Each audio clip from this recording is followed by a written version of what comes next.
Hello, good morning, good afternoon, good evening.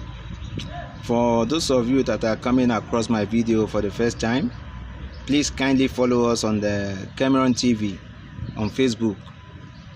That's our page, Cameron TV. And for those of you that are already part of us, we do really appreciate you guys. We thank you for being there for us, for being there with us. We do really appreciate you guys for keep liking and sharing our videos. May Almighty God bless you guys. Thank you. What I want to talk about today is about the situation of things in Nigeria. Nigeria is burning. We are protesting.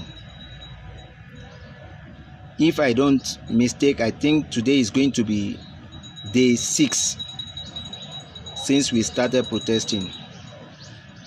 But what's actually giving us more concern about this protest is that Mr. President addressed us, I think it's about 2-3 days ago.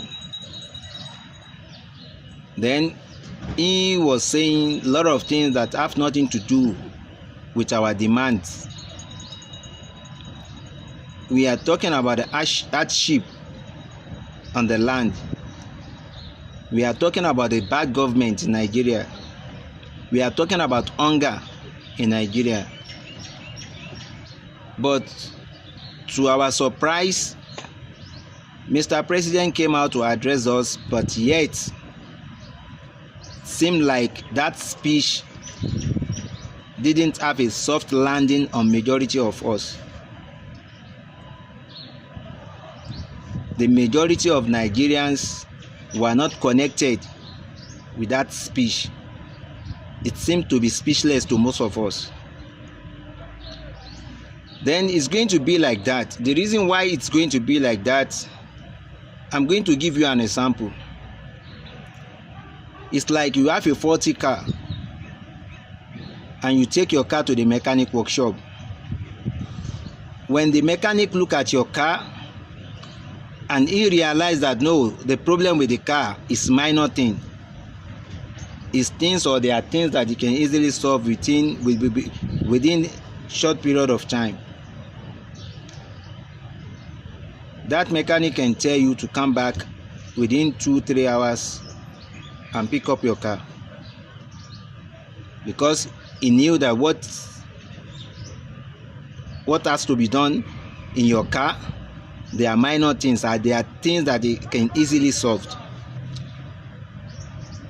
But in another way, whereby you bring a knocked engine car to a mechanic workshop, a knocked engine car to a mechanic workshop, no mechanic will ever tell you to come and get your car within 2-3 hours, when they know that your car engine is knocked. This is a sample of Nigeria. The level of damages they have done to Nigeria is beyond repairable.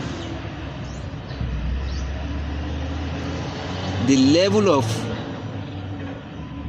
damages they have done to Nigeria through corruption is not something that we can just sleep and wake up overnight and think Nigeria is okay. And if it was before, when these people try to give us speech like this, they normally come with lies, with fake and empty promises. But also they have seen it, even they have seen it beyond we citizens. Like this country, they have destroyed it beyond repairable. So there is nothing to promise now. There is no lies to tell now. It's better we just go out there and throw something to their face. It doesn't matter, maybe they want it or they like it. Let's just go out there and say something. Because even to me, it's like Mr. President was forced to come out and make that speech. It wasn't something that he really wanted to do.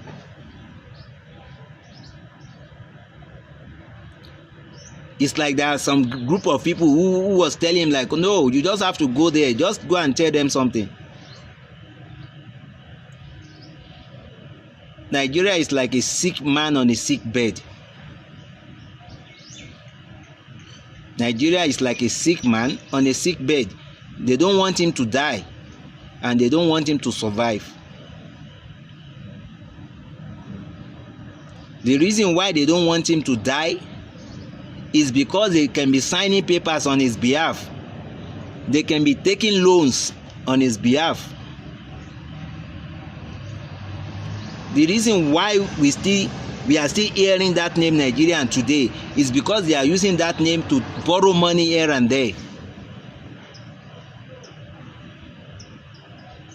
It's simply because they are using that name to borrow money here and there.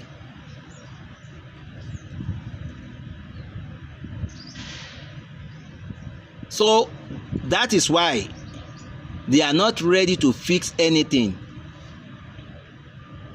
And they are not going to fix anything.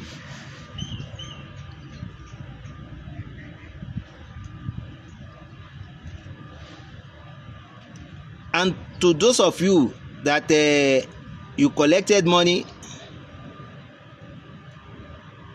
to protest against the protesters,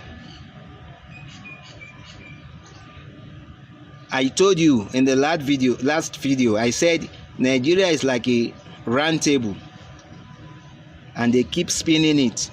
It's spinning. So which means comes 2027,